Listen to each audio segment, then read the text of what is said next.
மன கஷ்டத்துல சொல்லக்கூடாது. ஏன்டா என் பிள்ளைங்க யாரும் எனக்கு ஒரு 5-6 பேர் என் மனவேதனைக்கு ஆளாக்கிட்டாங்க. ஒருத்தன் என்னை கத்தி எடுத்து குத்த வாரான் அப்படின்னு தெரிஞ்சு எனக்கு அந்த நேரம் வரும்பாரு கோவம், செம்ம டென்ஷன்.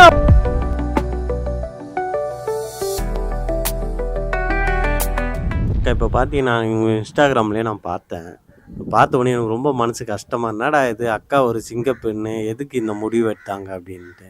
அதுக்கத்தான் நான் யோசித்தேன், என்னென்னா அக்கா இந்த மாதிரி ஆள் நல்லா போல்டாக பேசுகிற ஆள், எது இருந்தாலும் ஒரு தைரியமான பெண்ணு, ஏன் பண்ணியிருப்பாங்க? அந்த அளவுக்கு அவங்க ஏதோ ஒரு மனநலம் பாதிக்கப்பட்டது, ஏன்க்கா அந்த முடிவு எடுத்தீங்க நீங்கள்? அது கரெக்டான ஒரு கொஸ்டின் தான். இது என் மக்கள் நிறைய பேர் கேட்டிருக்காங்க. ஆனால் அந்த வீடியோ நான் போஸ்ட் பண்ணலை. அந்த வீடியோ நான் போஸ்ட் பண்ணியிருந்தேன்னு வச்சுக்கோங்களேன், என் மக்கள் எல்லாருமே நீங்கள் கொந்தளிச்சு போயிருப்பீங்கப்பா. அதாவது நான் ஒரு மன கஷ்டத்தில் சொல்லக்கூடாது. ஏன்டா என் பிள்ளைங்க யாரும் அந்த முடிவை எடுத்துடாதீங்க, தவறு. அது சூசைட்டுங்கிறது வந்து முட்டாள்தனம் பண்ணக்கூடாது. என்றைக்குமே சிங்கப்பெண்ணா வாழ்ந்து காட்டணும்.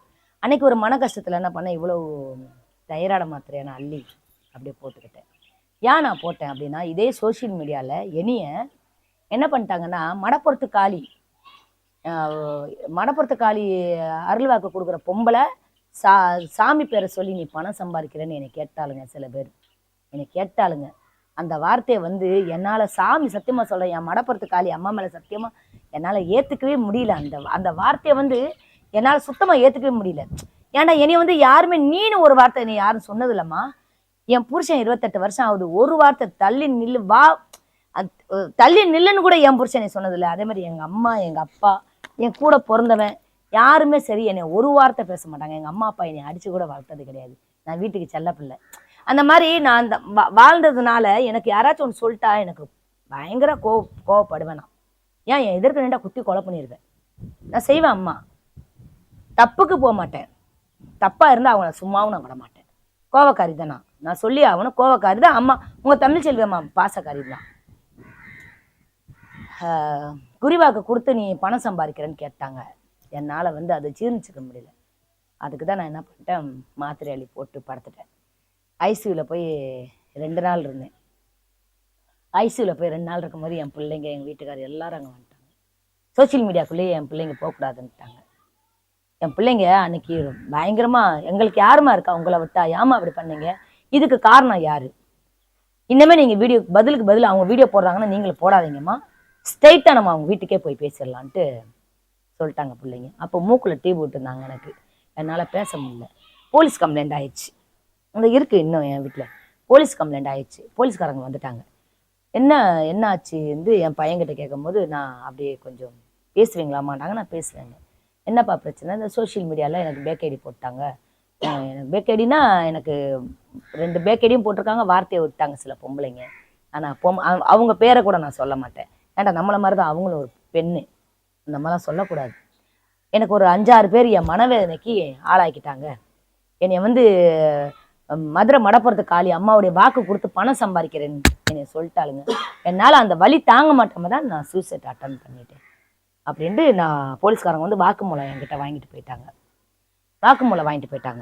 ஏன் நான் சொல்ல வரேன்னா, தயவு செஞ்சு எப்படியாப்பட்ட வீரச்சியா இருக்கட்டும், எப்படியாப்பட்ட வீரனா கூட இருக்கட்டும், ஒரு சில இடத்துல அவங்க மனசு உடைஞ்சு போகும்.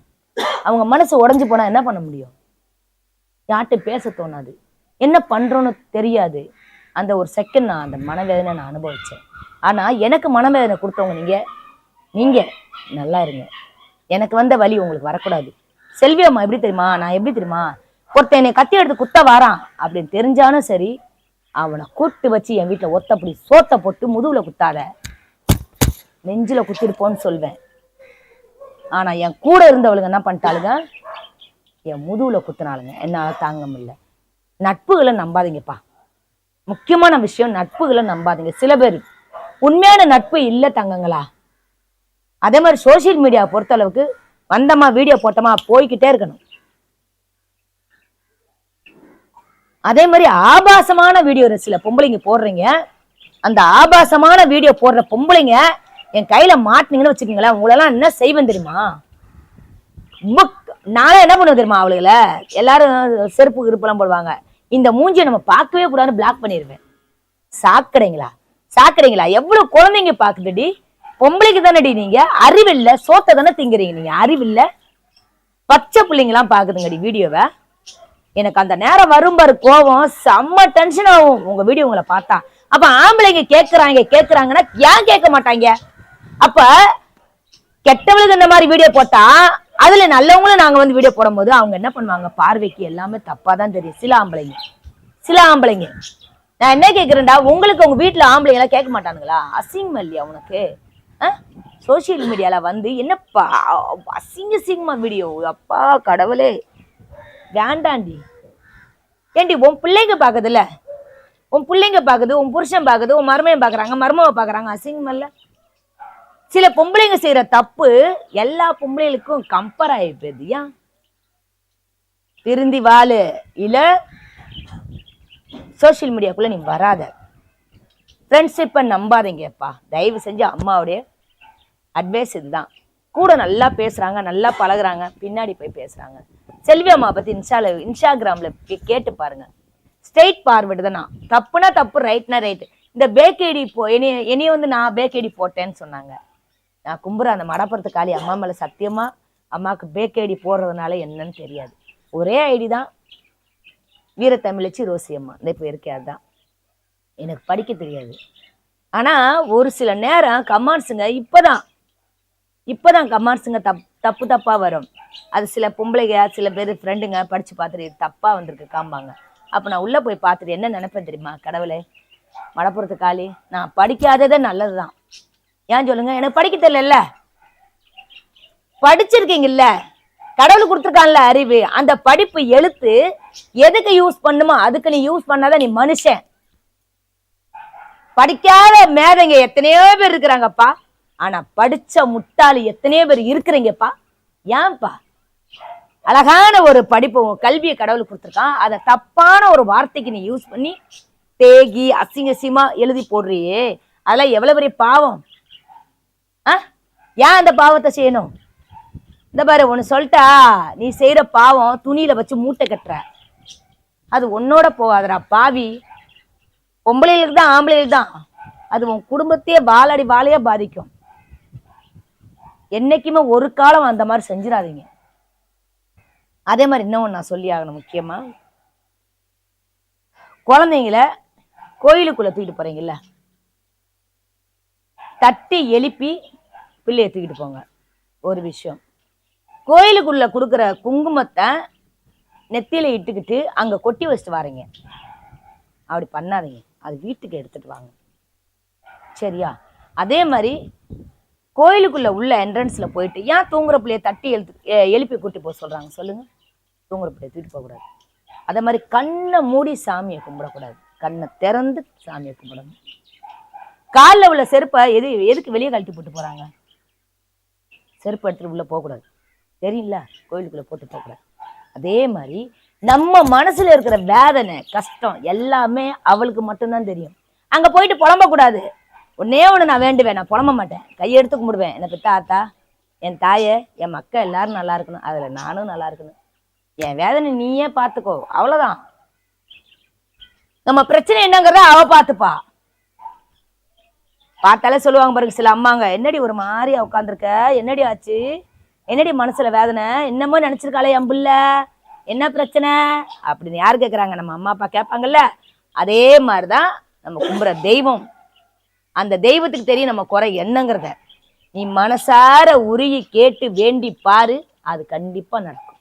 நீ வந்து நம்மளுடைய மனவேதனைய ஃப்ரெண்டு கிட்ட ஷேர் பண்றதோ, ஃப்ரெண்டு கிட்ட சொல்றதோ, அவளுக்கு என்ன பண்ணுவாங்க தெரியுமா? ஓ அப்படியா, இப்படியா நடந்துச்சு அப்படிம்பாங்க. பின்னாடி என்ன பண்ணுவாங்க தெரியுமா? அடுத்த செகண்டு போனை போட்டு இந்த பொண்ணு இப்படியா, அந்த பொண்ணு அப்படியா.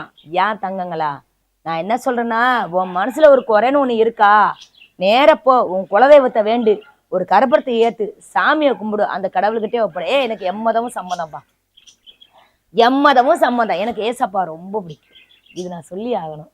என் கர்த்தர், என் தேவனை எனக்கு ரொம்ப பிடிக்கும், அல்லாவே எனக்கு பிடிக்கும், எல்லா தெய்வத்தையுமே எனக்கு பிடிக்கும். ஏசப்பா கிறிஸ்தவர் பிள்ளைகிட்ட இருக்கிறதோட நம்ம இந்து பிள்ளைங்கிட்ட அதிகமா இருப்பார், தெரியுமா? சில பேருக்கு தெரியாது, நான் இன்னைக்கு சொல்லி ஆகணும். இன்னைக்கு இவ்வளோ பெரிய வீட்டில் நான் உட்காந்துருக்கேனே, இந்த இடம் 63,000க்கு நான் வாங்கினேன். இந்த பாயம்மா தான் இந்த இடத்த இங்கே இடம் இருக்கு போய் வாங்கி கொடுக்குறாங்க, வாங்கிக்கம்மான்னு சொன்னாங்க. அங்கே இருக்காங்க. நானும் கிட்டத்தட்ட ஒரு 40-50,000 வச்சுக்கிட்டு இடத்துக்கு நாயா அலையிறோம். எங்கேடா கிடைக்கும், எங்களுக்கு இடம் கிடைக்கலையே, 2 பெண் குழந்தை இருக்கு, ஒரு பையன் இருக்கு, நம்மளுக்குன்னு ஒரு இடம் இல்லையே அப்படின்ட்டு. ஆனால் எங்கள் அம்மா அந்த இருக்காங்களே உள்ள, ஞானஸ்தானம் எடுத்து 40 வருஷம் ஆகுது. எங்கள் அம்மா சொன்னாங்க, ஏம்மா உட்காந்து கடவுளை கூப்பிடுமாண்டாங்க. அட போமா நீ வேற, ஏசாப்பா அது கீசாப்பா அது போமா அங்கிட்டு அப்படி சொல்லாத்த, கர்த்தரை கூப்பிடு. அம்மா எனக்கு ப்ரேயர் பண்ணவே தெரியாது, பைபிள் எடுத்து படிங்கிறீங்க, எனக்கு படிக்கவே தெரியாது மாண்டேன். அப்படி சொல்லாத, பைபிளை முன்னாடி எடுத்து வை, நைட்டு 12 மணி பைபிளை எடுத்து முன்னாடி வச்சு உட்காரு, ஆட்டோமேட்டிக்கா நீ பேசுவடினாங்க. சத்தியமா அது அனைத்து உண்மைப்பா. 12 மணி எங்க அம்மா தலையில் துணியை போட்டு உட்காந்து ப்ரேயர் பண்றாங்க, நான் தலையில் துணியை போட்டு ப்ரேயர் பண்றேன்.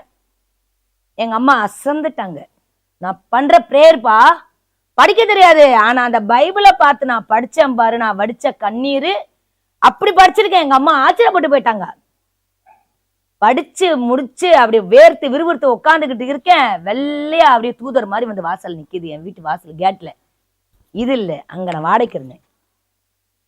அப்ப கூட எனக்கு வெள்ளையா வந்து நிக்குது, என்ன பயம் எனக்கு வரல.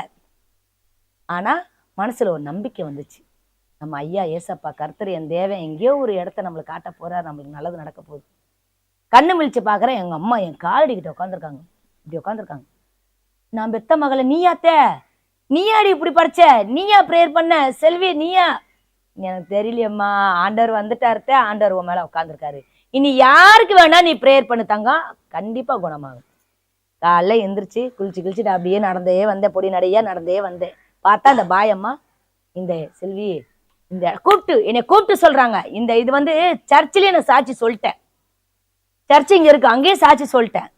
என்னால முடிஞ்ச சர்ச்சுக்கு நான் ஹெல்ப் பண்ணிக்கிட்டு தான் இருக்கேன். இப்போ அவங்க சொல்றாங்க, பாயம்மா கூப்பிட்டு இந்த இடத்த போய் கேளு செல்வி, அவங்க தருவாங்க. அப்போ வந்து இவர்கிட்ட நான் கேட்கும் போது, ராஜாண்ணன் கேட்கும் போது 65,000 நாங்க. அது 65,000மா, என்னால முடியாதண்ணே, நானே கஷ்டப்பட்டுக்கு இருக்கேனே, எங்க வீட்டுக்கார் டீ கடை வேலை செய்றாருண்ணே, எங்கன்னா 300 ரூபா சம்பளத்தை வாங்கிட்டு கொண்டாந்து கொடுக்குறாரு. போயிட்டேன். செல்வி அப்படின்னு கத்துறாரு. என்னங்கண்ணே 63,000 கொடு. யோசனை பண்ணேன், இதுக்கு மேல நம்மளுக்கு ஏன்டா, குர்கஸ் வீடு, ஒரு ஷீட் போட்ட வீடு, நம்மளுக்கு கக்கசு பாத்ரூம் அட்டாச்சிங் தண்ணி கிடைக்கிறது பெரிய விஷயம். இது யாரு கொடுத்தது? என் தேவன், என் கர்த்தர், என்னை பெத்த ஐயா. இந்த வீட்டை கட்டினது நான் என்ன பண்ணேன் தெரியுமா? First prayer. இந்த கேளுங்க, பக்கத்துல கிறிஸ்தவர் பிள்ளை இருக்காங்க. ஃபர்ஸ்ட் என் வீட்டை கட்டி முடிச்சதைய ப்ரேயர் பண்ணேன். நான் ப்ரேயர் பண்ணிட்டு தான் மறுநாள் பால் காய்ச்சினேன். இந்த என் வீட்டு வாசல்ல பாருங்க, எடுத்ததே ஏசப்பா போட்டோம். இந்த என் வீட்டுக்குள்ள வந்து பாருங்க, எடுத்ததே ஆண்டவர் போட்டோம். எம்மதமும் சம்மதம், எனக்கு எல்லா தெய்வம் ஒண்ணுதான். ஓகேப்பா பிரபு.